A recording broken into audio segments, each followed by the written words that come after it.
Last night, Donald Trump had a town hall with Fox News, and he let something pretty big slip. Let's watch. This would be a focus of a second term? Oh, absolutely. But when the trade deals kick in, now, again, we were disturbed by what's going on with the virus, but that's going to be fine, and everybody, it's going to be fine.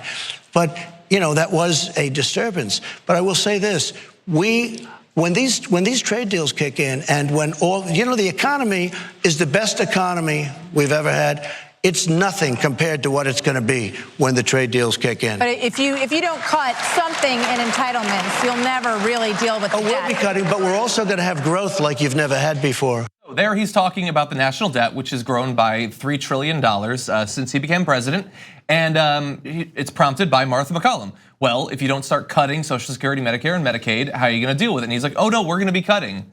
Now, they are backtracking today, but there he appeared to admit that that is what's on offer for his second term. Yeah. Cuts to the most popular programs America has ever come up with. Also, just like lightly skating over the virus that is, what are we calling it? COVID-19. COVID-19. It's got a whole new name now, you guys. It stands for coronavirus infection. I knew what it. There are many strains of it. This is a particular one, which is exactly. specific. But that's it's a classification of different. Cool. Yes, no, viruses. listen. I'm glad it's like moving on up. It deserves our respect. COVID-19 taking the world by storm. But he just sort of glosses over it, like everyone's gonna get better. And honestly, when there's a third of the population wiped out, we'll have less people to cover in Social Security. So really, two birds, one stone. Like that's where he's going with this. The moment where he says, you know, it's gonna be fine, it's gonna be fine. Right. That does not project strength from the president for me. And also, by the way, really fast as a fact check there, he's asked a question about why the national debt has continued to go up when he said while he was campaigning to be president that it would be wiped out during his first or second term. I forget exactly which. And he said, well, you know, we've had this virus.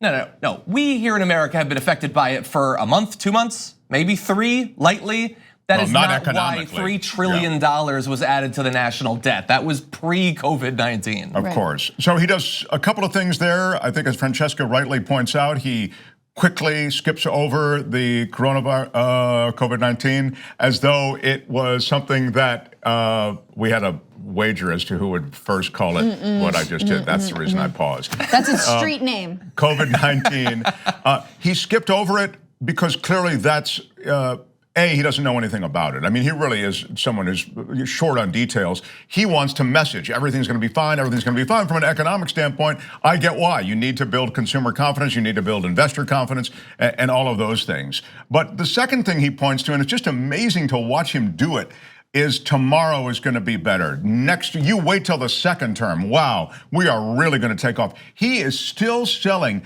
that bullshine that he was selling to get to office in the first place. I mean, the fact is, the ongoing con that is this president, and people applaud it. I mean, of course, I understand that's sort of a paid-for crowd in that Fox News town hall, but nonetheless, they're all too anxious to believe it when the reality is that the numbers just don't bear it out. Yeah. He's the ShamWow of presidents. That's what I've called him. Like, you know, he is just like the home shopping network of politics.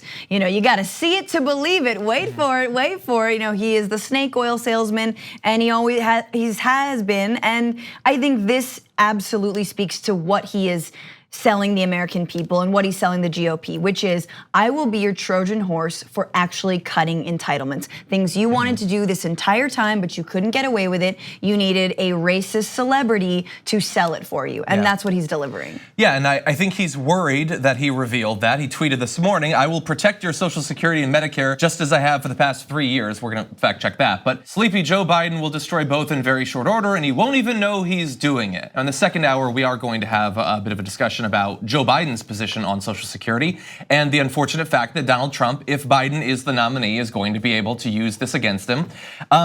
But I do want you to bear in mind that that slip of the tongue is not the only reason people should be worried about what he plans to do with these programs if he gets a second term. In his last budget, they proposed over the next 10 years, spending $1.5 trillion less on Medicaid, allocating $300 billion less to a block grant program to states, cutting $25 billion from Social Security, almost $1 trillion from Medicare. At one point, and this is separate, there were headlines about his budget proposal for Social Security shrinking disability insurance and extending wait times. That's $84 billion less right there. And also bear in mind that during the rush to repeal and replace the ACA, every bill proposed massive cuts to Medicaid in order to pay for tax cuts elsewhere. Trump supported every iteration of their repeal and replace bills. He even held a party for House Republicans in the White House Rose Garden when the lower chamber of Congress narrowly passed a proposal that slashed more than $800 billion from Medicaid over 10 years. So as the House under Republicans were trying to slash these programs, he was cheering them on all the way. Now, thankfully, they were stopped. But the plan was to do that, and he was an enthusiastic participant. And I think that if you're Bloomberg and if you're Steyer, these are the ads that you have to be running. I mean, truly, like, listen, whether it was Russia or Ukraine, like, obviously those were important. I mean, impeachment, et cetera, but actually get him on the issues. These, not cutting entitlements, not cutting Medicaid, Medicare, Social Security, is what Trump ran on.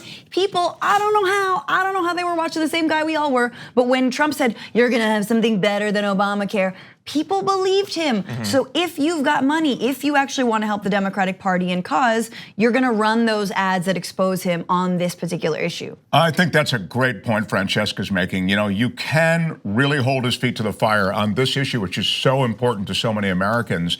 And I would also hit, and I've made this point before because I think it's just so lying out there to be exploited. Corruption. You have to hit the corruption of this administration. But just because we're talking about this, this is an exploitable, politically exploitable point for the Democrats or for whomever, as you say, for those who are ginning up ads against this guy. Yeah. I mean, I spoke with, I did a healthcare special for MSNBC. Have I mentioned it? No, and speaking with what I knew to be Trump voters, right?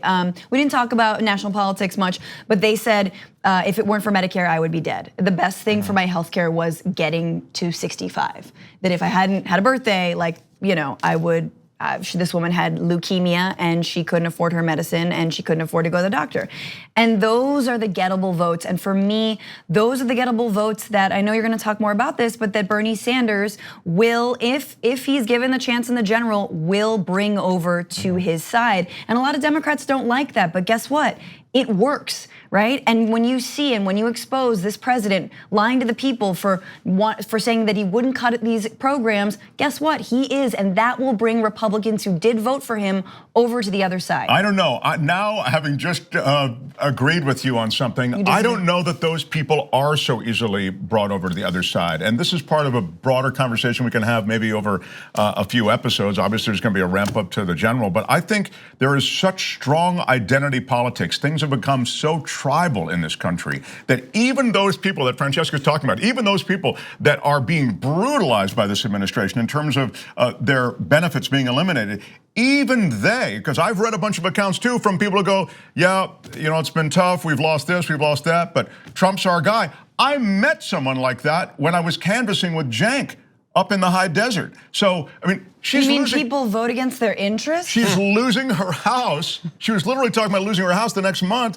but she said this is a Trump household. Yeah. So there's some other part of identity that's wrapped up in this president. Whiteness. Yeah, that is certainly true. But we might be talking about a small percentage who can be brought over. And that might be all, and that might be enough. Yeah, I'm not saying literally no one, but I don't know that. People don't vote on facts always, I guess what I'm saying. Well, and how about after multiple presidential elections where we try to bring over 3% of Republicans by capitulating on all of our values, how about we switch to trying to get those people by actually standing by our values? Right. I think that would be a novel approach that just might work. Thanks for watching The Young Turks, really appreciate it. Another way to show support is through YouTube memberships. You'll get to interact with us more. There's live chat emojis, badges. You've got emojis of me, Anna, John, JR. So those are super fun. But you also get playback of our exclusive member-only shows and specials right after they air. So all of that, all you gotta do is click that join button right underneath the video. Thank you.